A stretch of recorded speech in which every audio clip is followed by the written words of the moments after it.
আসসালামু আলাইকুম সুপ্রিয় দর্শক, আমি মোহাম্মদ ফয়সাল হোসেন। সবাইকে ফয়সাল মিঞ্জু চ্যানেলের পক্ষ থেকে স্বাগতম। আজকে আমি দেখাবো টেক্সটের কালার কিভাবে পরিবর্তন করতে হয়, অর্থাৎ কোনো লেখার কালার অ্যাডোব ফটোশপ দিয়ে কিভাবে তৈরি করতে হয়। সেই জন্য আমরা চলে যাব টুলস প্যানেলে গিয়ে নিয়ে নিব টুলস, টেক্সট টুলস। তো টেক্সট টুলসটা আমরা নিয়ে নিলাম। প্রোগ্রেস হচ্ছে, লোডিং হচ্ছে। টেক্সট টুলটা নেওয়া হয়ে গিয়েছে। এখন আমরা যে কোনো অংশে টেক্সটটাকে মাউস দিয়ে ক্লিক করে দেব। মাউস দিয়ে ক্লিক করে দেওয়ার পর আমরা কিবোর্ড থেকে একটা লেখা নিয়ে নিলাম। তো আমি আমার চ্যানেলের নামটি নিয়ে নিলাম। সেই চ্যানেলের নামটি লিখে নেওয়ার পর এখন আমরা মুভ টুল দিয়ে লেখাটিকে একটু এদিক ওদিক করে নিব, একটু সৌন্দর্যের জন্য আর কি।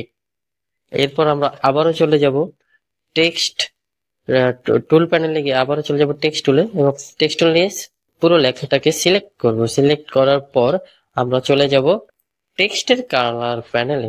টেক্সটের কালার প্যানেলটি দেখতে পাচ্ছেন এই যে উপরে। তো এই টেক্সটের কালার প্যানেলে ক্লিক করে আমরা যে কোনো কালার সিলেক্ট করব। যে কালারটি সিলেক্ট করব লেখার উপর সেই কালারটি চলে আসবে। দেখতেই পাচ্ছেন সলিড কালার প্যানেল এসেছে। এখানে কালারের বিভিন্ন কোডও রয়েছে, আপনি কোডের মাধ্যমেও কালার অ্যাপ্লাই করতে পারবেন। এছাড়াও সিলেক্ট করেও কালার অ্যাপ্লাই করতে পারবেন। তো আমি লাল কালারটা নিয়ে নিয়েছি। দেখুন, আহ আহ, এই যে আমরা লাল কালারটি সিলেক্ট করলাম, ওকে দিয়ে দিলাম। আহ লেখাটা না নেওয়ার কারণ আছে, কালারটা না নেওয়ার কারণ আছে। এখানে আমরা এই কি বলে যে লেয়ার প্যানেলটা, ব্যাকগ্রাউন্ড লেয়ারটা লক হয়েছিল, আমরা এটাকে আনলক করে দিলাম। এখন আমরা আবার চলে যাব টেক্সট লেয়ারে। তো সেখানে গিয়ে আবার টেক্সটটাকে সুন্দরভাবে সিলেক্ট করব। সিলেক্ট করার পর আমরা আবার টেক্সট কালার প্যানেলে চলে যাব। সেখান থেকে আমরা এই যে দেখতে পাচ্ছেন আমরা গ্রিন কালারটা নিয়েছি। কালারটা কিন্তু লেখার উপরে সুন্দরভাবে অ্যাপ্লাই হয়ে গিয়েছে। এর পরবর্তীতে আবারও অনুরূপভাবে যে কোনো কালার দিতে চাইলে ঠিক একইভাবে টেক্সট অংশে গিয়ে পুরো লেখাটাকে সিলেক্ট করে কালার প্যানেলে গিয়ে কালার সিলেক্ট করলেই লেখার কালারগুলো পরিবর্তন হবে।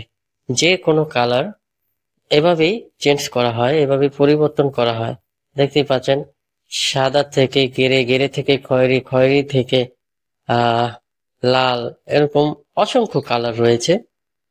এছাড়াও আপনি আপনার পছন্দ মতো কোড ইউজ করে কোডিং এর মাধ্যমে কালার অ্যাপ্লাই করতে পারবেন। তো মূলত এভাবেই কোনো লেখার মধ্যে কালার প্যানেল, কালার অ্যাড করা হয়, কালার অ্যাপ্লাই করা হয় কোনো লেখার মধ্যে।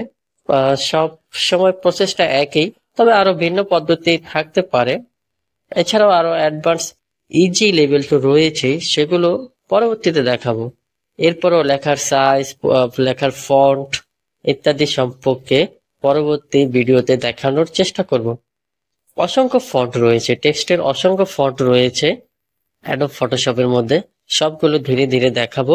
এরপর আস্তে ধীরে অ্যাডভান্স লেভেলের ফটো এডিটিং এর কাজও ধীরে ধীরে আমরা সবাই শিখবো। সবাই মিলে আমরা ধীরে ধীরে ফটোশপের বেসিক কাজগুলো চেষ্টা করব করার জন্য।